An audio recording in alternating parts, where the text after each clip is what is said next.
الحمد لله رب العالمين وبه استعين واشهد ان لا اله الا الله وحده لا شريك له واشهد ان محمدا عبده ورسوله اما بعد. حقیقت یہ ہے، اصل یہ ہے کہ تمام روئے زمین مسلمانوں کے لیے مسجد قرار دی گئی ہے. جہاں بھی صلاۃ کا وقت ہو جائے وہاں مسلمان صلاۃ ادا کر لے. یہ اللہ تعالیٰ کی طرف سے اس امت کے لیے توسیع ہے، اللہ کا فضل و کرم ہے.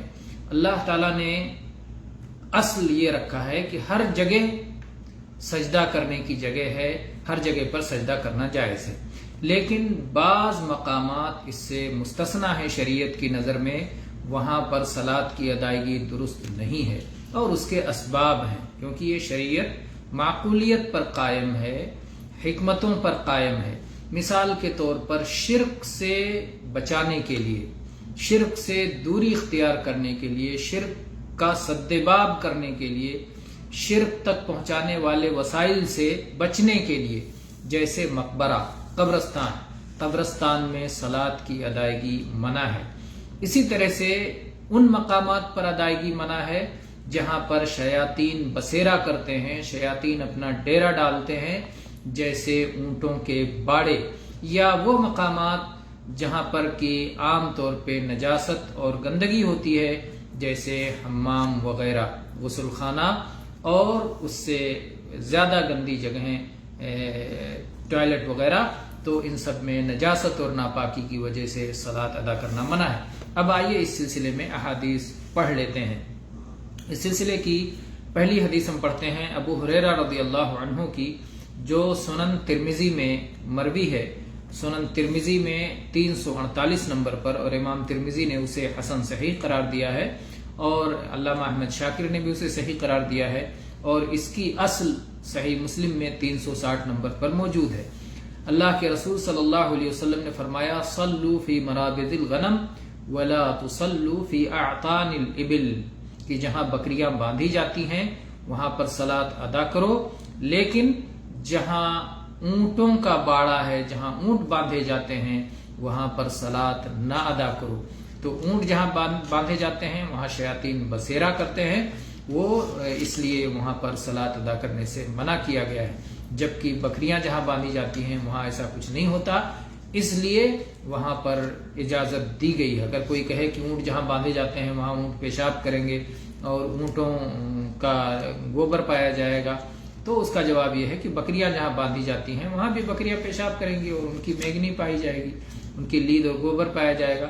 تو لیکن وہاں پر اجازت دی گئی ہے. اس سے معلوم ہوتا ہے کہ نجاست مسئلہ نہیں ہے، مسئلہ یہ ہے کہ اونٹوں کے اندر، اونٹوں کے آس پاس میں شیاطین ہوتے ہیں، اور اللہ تعالیٰ نے اسی لیے خاص طور پہ قرآن پاک میں ان کا ذکر کیا ہے. افلا ينظرون الى الابل كيف خلقت، کہ اللہ نے کیسے پیدا کیا ہے اونٹ کو، ذرا وہ بھی دیکھیں اللہ کی نشانی کہ اونٹ رے اونٹ تیری کون سی کلسی تھی. اسی طرح سے انس بن مالک رضی اللہ عنہ کی حدیث ہے: کان النبی صلی اللہ علیہ وآلہ وسلم یصلی فی مرابض الغنم. متفق علیہ حدیث ہے، صحیح بخاری میں بھی ہے اور صحیح مسلم میں 524 نمبر پر ہے. تو اللہ کے نبی صلی اللہ علیہ وسلم ان مقامات پر جہاں بکریاں باندھی جاتی ہیں آپ صلاۃ ادا کر لیا کرتے تھے. اسی طرح سے ابو سعید خدری رضی اللہ عنہ کی حدیث فرماتے ہیں کہ اللہ کے رسول صلی اللہ علیہ وسلم نے فرمایا: الارض كلها مسجد الا الحمام والمقبرہ.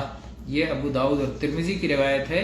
ابو داؤد میں 492 نمبر پر، سنن ترمذی میں 317 نمبر پر، اور علامہ البانی رحمہ اللہ نے اروا میں اس کی تصحیح کی ہے، اور شیخ الاسلام ابن تیمیہ نے اس کی سند کو جید قرار دیا ہے. تو بہرحال ساری روئے زمین مسجد ہے. اللہ کے نبی صلی اللہ علیہ وسلم نے فرمایا ساری روئے زمین مسجد ہے سوائے حمام، غسل خانے کے، اور مقبرہ یعنی قبرستان کے. تو مقبرہ اور قبرستان کا، قبرستان اور غسل خانہ، یہ دو کا استثناء کیا گیا، یہ دو کا استثناء کیا گیا اس حدیث میں. اور اعطان الابل جہاں اونٹ باندھے جاتے ہیں اس سلسلے میں اس سے پہلے آپ حدیث سن چکے ہیں. اور مسجدوں کو قبر نہ بنایا جائے، اس کی احادیث بہت معروف ہیں، جیسا کہ نبی صلی اللہ علیہ وسلم کی واضح حدیث ہے: الا فلا تتخذوا القبور مساجد. اور پہلے سے پڑھ لیتے ہیں الا وان من كان قبلكم كانوا يتخذون قبور انبيائهم وصالحيهم مساجد الا فلا تتخذوا القبور مساجد فاني انهاكم عن ذلك. تم سے پہلے جو امتیں گزری وہ اپنے نبیوں اور صالحین کی قبروں کو سجدہ گاہ بنا لیا کرتے تھے. خبردار تم قبروں پر سجدہ نہ کیا کرو، قبروں کو سجدہ گاہ نہ بناؤ، میں تم کو اس سے منع کرتا ہوں. یہ صحیح مسلم کی حدیث ہے 532 نمبر پر. تو بہرحال اس کی اور بھی بہت ساری احادیث ہیں اس سلسلے میں جس میں قبروں کو سجدہ گاہ بنانے سے روکا گیا ہے. تو مقبرہ میں صلاۃ ادا کرنا منع ہے. نبی صلی اللہ علیہ وسلم نے یہ بھی فرمایا ہے کہ اپنے گھروں کو قبرستان نہ بناؤ، گھروں میں صلاۃ ادا کیا کرو. تو اتنا آج کے لیے کافی ہے.